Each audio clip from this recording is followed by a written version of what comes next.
من الشیطان الرجیم بسم اللہ الرحمن الرحیم والذین ينفقون اموالهم رئاء الناس ولا يؤمنون بالله ولا باليوم الآخر ومن يكن الشيطان له قرينا فساء قرينا۔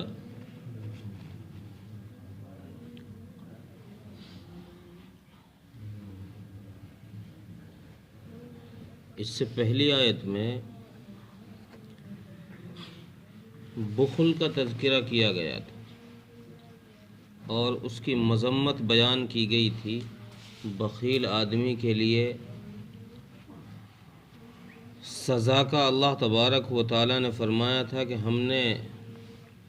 ان بخیلوں کے لیے سزا تیار کر کے رکھی ہے، کافروں کے لیے ذلت والا عذاب تیار کر کے رکھا ہے۔ جیسے بخل بری چیز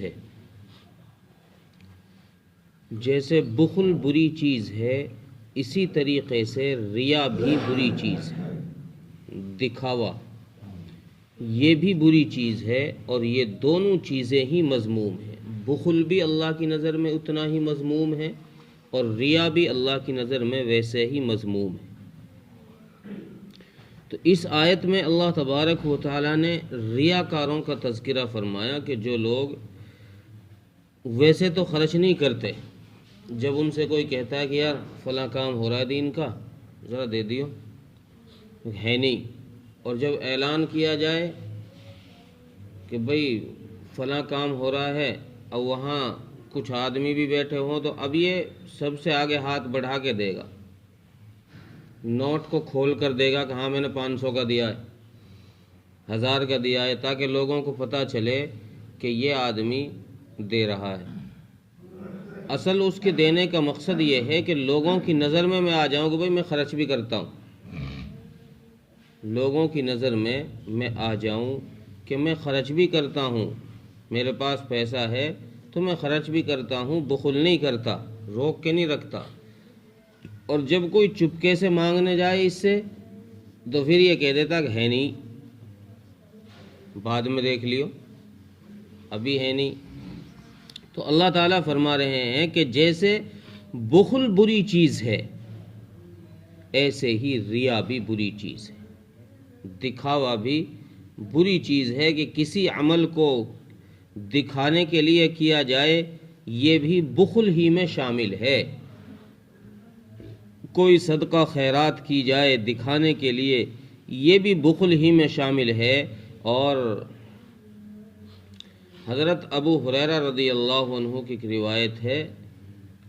فرماتے ہیں کہ اللہ کے نبی صلی اللہ علیہ وسلم نے ارشاد فرمایا کہ اللہ تعالیٰ فرماتا ہے کہ جو شخص شرک کے لیے کوئی کام کرتا ہے، ریا کے لیے کوئی کام کرتا ہے، تو میں اس شخص سے کہہ دیتا ہوں کہ جس کو تو میرا شریک ٹھہرا رہا ہے، جس کو تو دکھا رہا ہے، جا اسی سے لے لے، مجھے تیرے عمل کی کوئی حاجت نہیں ہے، تیرے صدقے کی، تیری نماز کی، تیرے حج کی، تیرے ذکر کی، تیری تلاوت کی مجھے کوئی حاجت نہیں ہے، جا اپنے عمل کا بدلہ اسی سے لے لیو جس کو دکھا رہا ہے۔ اور اسی طریقے سے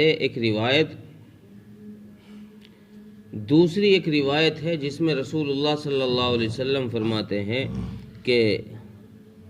اللہ تعالیٰ دکھلا کر نماز پڑھ، رسول اللہ صلی اللہ علیہ وسلم فرمایا کہ اللہ تعالیٰ دکھلانے کے لیے نماز پڑھنے والوں کو شرک کے زمرے میں داخل کر دیتے ہیں، یعنی اللہ تعالیٰ فرماتے ہیں کہ یہ شرک ہے۔ اسی طریقے سے دکھلا کر صدقہ کرنے والوں کو بھی شرک کے زمرے میں داخل فرما دیتے ہیں۔ اور ایک بہقی کی روایت کے اندر ہے کہ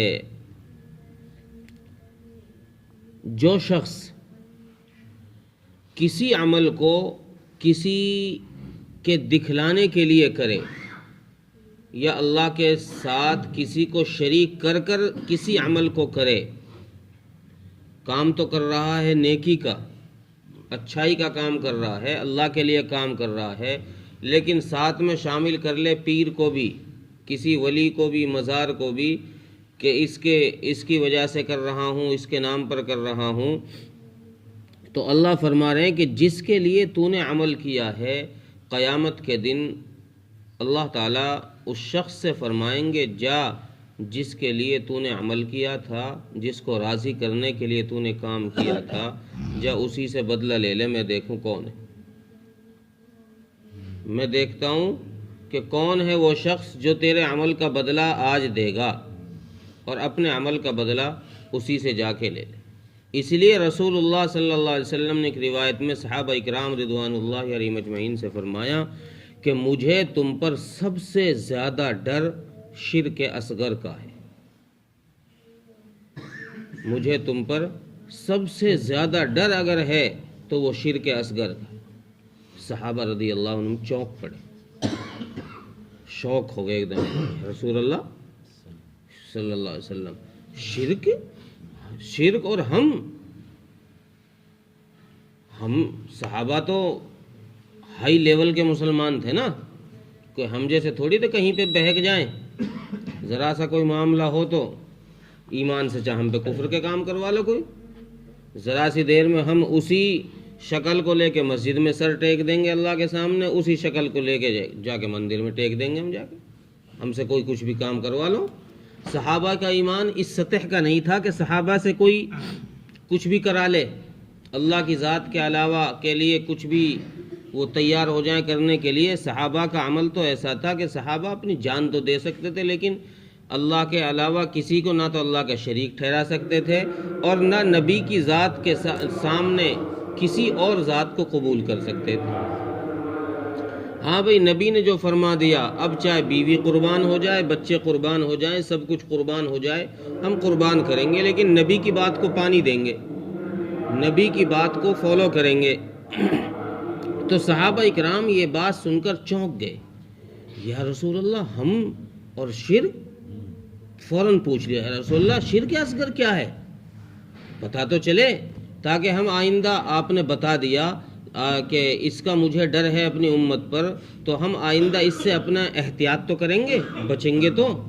اگر پتہ ہی نہیں ہوگا کسی گناہ کا، کسی عمل کا، کہ بھئی یہ عمل غلط ہے، تو ہم اس سے بچیں گے کیسے؟ اس لیے اللہ کے نبی صلی اللہ علیہ وسلم سے پوچھا کہ یا رسول اللہ اس عمل کے بارے میں ذرا بتا دیجئے،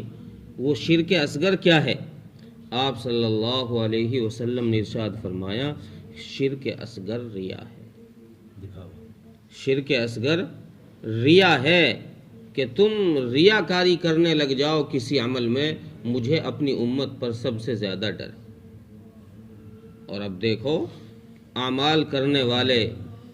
جب تلاش کریں گے تو اخلاص والے ہزاروں میں کوئی ایک آدھ پائے گا۔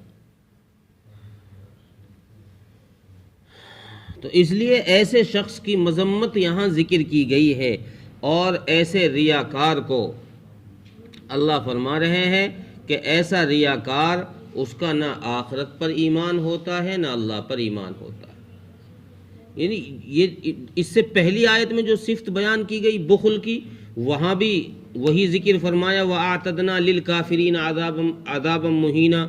کہ ہم نے یہ ذلت والا عذاب کافروں کے لیے تیار کر رکھا ہے۔ گویا اشارہ اس طرف تھا کہ بخل کی صفت ایمان کے ساتھ جمع نہیں ہے۔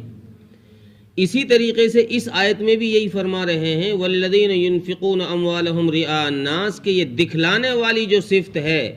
کہ کسی عمل کو دکھلانے کے لیے کیا جائے، تو یہ ایمان کے ساتھ جوڑ نہیں کھاتی۔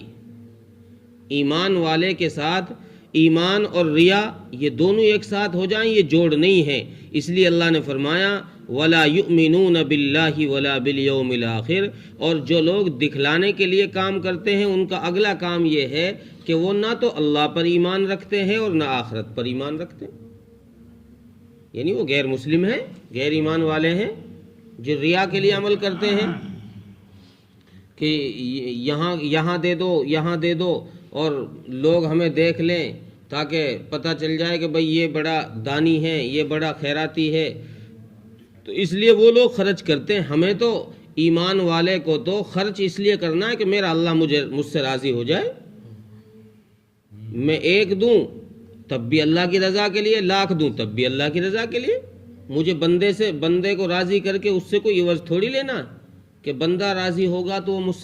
مجھ کو کچھ عوض دے گا، اس کا بدل دے گا، اس کا ثواب دے گا. نہیں، مجھے تو اللہ سے اس کا ثواب لینا ہے. میں ایک خرچ کروں گا تب بھی اللہ کی رضا کے لیے، لاکھ خرچ کروں گا تب بھی اللہ کی رضا کے لیے. اور اگلی چیز یہ فرمائی کہ جو لوگ ایسے ہوتے ہیں، یعنی ریا کے لیے، دکھلانے کے لیے کام کرتے ہیں، اور نہ آخرت پر ان کا ایمان ہوتا ہے نہ اللہ پر ان کا ایمان ہوتا ہے، یہ لوگ اپنا ساتھی شیطان کو بناتے ہیں. ان کا ساتھی شیطان ہے. اور ظاہر بات ہے، جس کا ساتھی شیطان ہوگا، جیسا دوست ہوگا ویسے ہی جہاں اس کا دوست جائے گا وہاں وہ جائے گا. جس جگہ میں شیطان جائے گا اس جگہ میں ہی یہ لوگ جائیں گے جو ریا کے ساتھ عمل کرنے والے ہیں، جو اللہ پر ایمان نہیں رکھتے، آخرت پر ایمان نہیں رکھتے. یہ شیطان کے بھائی ہیں، شیطان کے دوست ہیں. اور جس کا دوست شیطان ہو گیا تو بھائی یہ تو بہت برا دوست ہے. وہ کہتے ہیں نا بد اچھا، ایک کہاوت مثل مشہور ہے نا، بد اچھا بدنام برا. آدمی دوسروں کی صحبت میں رہ کے حالانکہ خود اتنا گندا نہیں ہوتا ہو، لیکن دوست ایسے بنا رکھے ہیں کہ جو محلے میں مشہور ہیں. اب جب یہ ان کے ساتھ بیٹھے گا تو سارے محلے کو پتہ چل جائے گا کہ یہ بھی ایسا ہی ہے، یہ بھی ایسا ہی ہے. اگر انہوں نے کوئی کرائم کر دیا تو پولیس جب اٹھانے آئے گی تو ان کو بھی ساتھ اٹھائے گی اور اس کو بھی ساتھ اٹھائے گی. یہ بھی تو ان کا ساتھی ہے. جہاں ان کا ٹھکانہ وہیں اس کا ٹھکانہ. اللہ یہی بات فرما رہے ہیں کہ شیطان ان کا دوست بن جاتا ہے. اور قریناً فساء قرینا، تو یہ دوست جو ہے یہ بہت برا دوست ہے، چونکہ اس کا ٹھکانہ جہنم ہے. اور جو اس کا دوست بن گیا، جس کا یہ ساتھی بن گیا، جس کا یہ بھائی بن گیا، یہ اس کو وہیں لے کر جائے گا جہاں یہ خود جائے. اللہ. ترجمہ دیکھیں، والذین ينفقون اموالهم رئاء الناس، اور وہ لوگ جو لوگوں کو دکھانے کے لیے مال خرچ کرتے ہیں، ولا يؤمنون باللہ ولا بالیوم الآخر، اور نہ وہ اللہ پر ایمان رکھتے ہیں اور نہ آخرت کے دن پر یعنی قیامت پر ایمان رکھتے ہیں. ومن یکن الشیطان له قرینا فساء قرینا، اور انہوں نے شیطان کو اپنا دوست بنا لیا ہے اور یہ بہت برا دوست ہے، بہت برا ساتھی ہے. اللہ تعالی عمل کی توفیق.